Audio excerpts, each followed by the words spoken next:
por mais que a cultura tenha conseguido extirpar essa ideia para onde a gente vai, da onde a gente veio, o que a gente está fazendo aqui, os corações humanos não esquecem isso, né? Por mais que não seja mais falado, consciente ou inconsciente, todo mundo tá buscando essas respostas. E quando essas respostas não são encontradas, entra a angústia. Um fenômeno tão comum da nossa sociedade atual, né? Todo mundo tá vivendo angustiado e vai viver assim enquanto não colocar os valores e os princípios numa base sólida. É só os valores eternos que conseguem trazer pra gente esses princípios de paz, de coragem, de fortaleza. É só quando a gente realmente coloca as nossas decisões, as nossas condutas baseados nesses valores é que a gente começa a ter um pouco mais de tranquilidade. Um pouco mais de tranquilidade e caminhar para essa maturidade plena, né? Que é o que a gente almeja com tudo isso.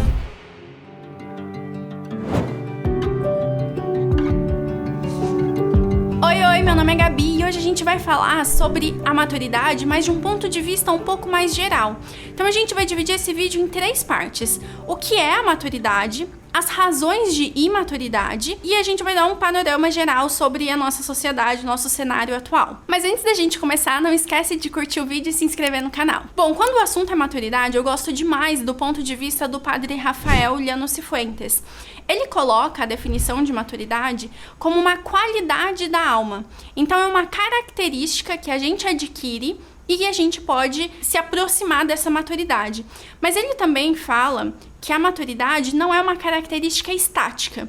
Então, a gente, dia após dia, precisa reconquistar, precisa manter os nossos esforços nessa direção. É muito comum que quando a gente fala de maturidade, as pessoas associem à idade biológica. E ele coloca que, assim como a juventude, tem muito mais a ver com uma qualidade da alma do que como uma idade propriamente dito. E isso acho que não é nenhuma novidade para ninguém, porque todo mundo conhece aquele homem ou aquela, às vezes até senhorzinhos, né? A pessoa ali já tá com 75, 80 anos e tem atitudes completamente imaturas.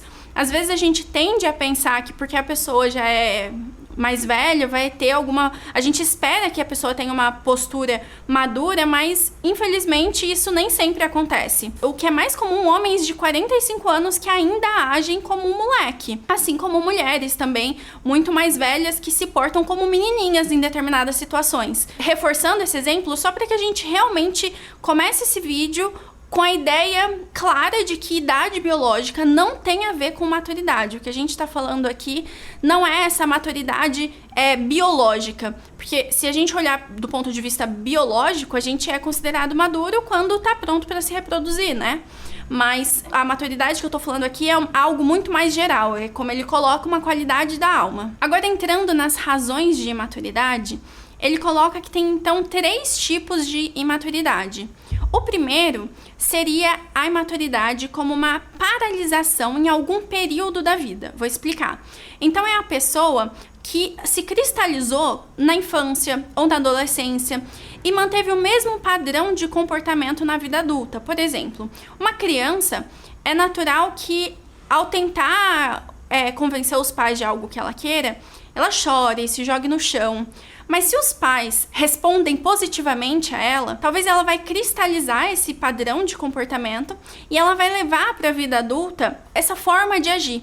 Então, diante das situações, é claro que agora da perspectiva de um adulto, mas ela vai agir como uma criancinha ali, imatura mesmo, que se joga, que chora. Não vai ter o que a gente espera de um adulto, assim, de conseguir contornar a situação com um pouco mais de postura, uma posição um pouco mais firme. Então, a primeira razão de maturidade é quando se cristaliza em algum período da vida. A segunda razão é quando se cristaliza em um nível educativo abaixo do que era esperado já para a idade dela. Então, por exemplo, é inegável que hoje a gente faz parte de uma geração que teve uma formação muito limitada, né? Então não é de se surpreender que pessoas já adultas, já em um relacionamento, precisassem ser literalmente alfabetizados de novo quando o assunto é relacionamento conjugal, vida social, vida no trabalho, vida espiritual. Gente, as pessoas realmente não sabem como agir diante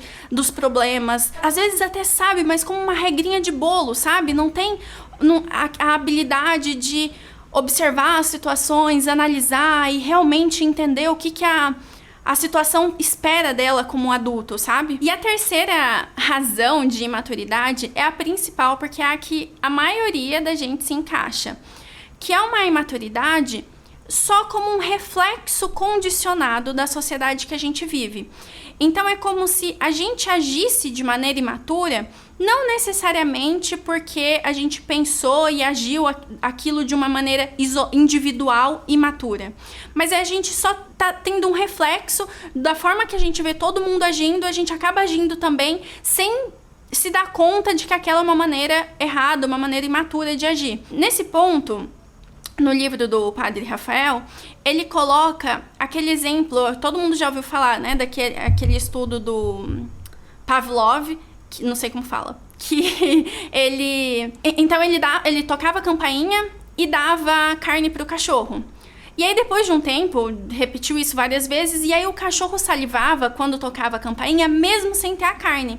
Então, eles com esse experimento, eles se deram conta desse reflexo condicionado, né, que acontece com a gente. Só que aí, o que aconteceu foi que um psicólogo americano trouxe isso para esse ponto da maturidade. Ele disse que esse estudo exemplifica perfeitamente como algumas pessoas conseguem alcançar a vida adulta sem estar psicologicamente madura. Então, todas as atitudes dela não é mais como alguém madura que sabe realmente analisar ali e tomar uma decisão. É só um reflexo condicionado, assim como o cachorro já estava condicionado a salivar toda vez que tocava a campainha, a gente já está condicionado a agir de certa forma imatura, só porque a gente vê todas as pessoas ao nosso redor agindo assim. Então essas são as 3 razões de maturidade. Ou a pessoa ficou cristalizada em algum período da vida, ou com um nível educativo abaixo do que já era esperado para a idade dela, ou esse terceiro, que é agir como um reflexo condicionado da forma com que a gente vê o tempo todo mundo agir. E nisso a gente já entra na terceira parte do vídeo, que eu disse que eu falaria um pouquinho sobre o cenário atual.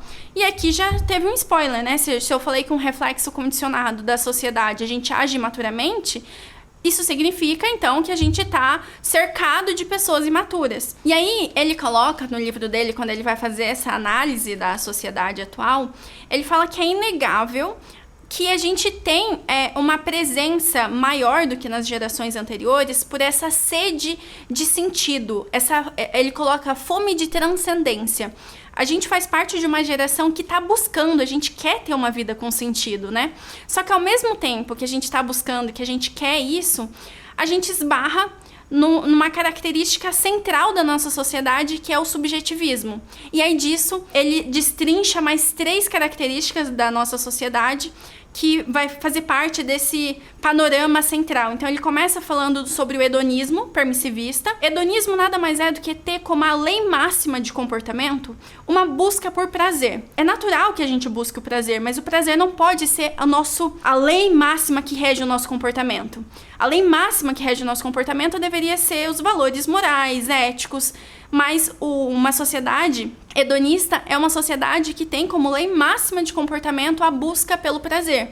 E aí a gente já explica o permissivista, que nada mais é do que a pessoa entender que tudo é permitido desde que leve a esse prazer. E desse hedonismo permissivista, ele coloca, é derivado um outro ponto, que é o relativismo moral.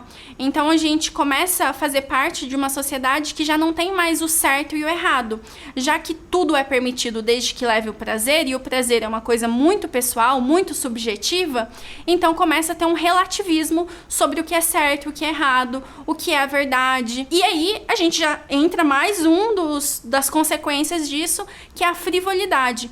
Porque em uma sociedade que não tem os valores firmes, sólidos, não existe mais o certo e o errado bem definido, a gente passa a não ter compromisso. Porque quando a gente não tem valores, a gente não tem compromisso. E se a gente não tem o compromisso, a família fica prejudicada, o amor conjugal, a educação dos filhos. Porque como que você educa filhos se não existe certo e errado? Como que você assume uma família, assume um amor conjugal ali de falar sim para sempre no altar, se não tem esse compromisso, esse valor do que é certo, o que é errado, essa busca realmente por uma coisa sólida, uma postura ereta diante da vida. Basicamente, então, a característica, o cenário atual não é nada animador, né? A gente vê que, por causa desse subjetivismo, a gente vê derivando dele esse hedonismo permissivista, o relativismo moral e a frivolidade. E por mais que a cultura tenha conseguido extirpar essa ideia para onde a gente vai, da onde a gente veio, o que a gente está fazendo aqui, os corações humanos não esquecem isso, né? Por mais que não seja mais falado, consciente ou inconsciente, todo mundo tá buscando essas respostas. Todo mundo quer entender e quer se sentir que tá caminhando para algum lugar. E quando essas respostas não são encontradas, entra a angústia. Um fenômeno tão comum da nossa sociedade atual, né? Todo mundo tá vivendo angustiado e vai viver assim enquanto não colocar os valores e os princípios numa base sólida, que é a fé. É só os valores eternos que conseguem trazer pra gente esses princípios de paz, de coragem, de fortaleza, de segurança. É só quando a gente realmente coloca as nossas decisões, as nossas condutas baseados nesses valores, é que a gente começa a ter um pouco mais de tranquilidade. Um pouco mais de tranquilidade e caminhar para essa maturidade plena, né? Que é o que a gente tanto deseja, que é o que a gente almeja com tudo isso. Eu trouxe para vocês essa visão um pouco mais transcendental, né, da maturidade, dessa maturidade plena, mas a gente não precisa ir tão além. Só de falar no hoje, já agora, é muito gratificante estar do lado de alguém que a gente vê maturidade, que a gente vê que a pessoa tem decisões firmes, que a pessoa tem uma conduta... É até difícil, falta palavras para falar, porque é uma coisa meio intuitiva, assim, a gente sente uma segurança, sente um bem-estar diferente quando a gente convive, quando a gente tá do lado de pessoas assim, é bem diferente quando a gente tá do lado de alguém que a gente vê que a pessoa tá ali... Não sei, você consegue sentir quando a pessoa não é madura e tá só nessa busca por prazer? A impressão que dá é que a gente não pode contar mesmo com a pessoa.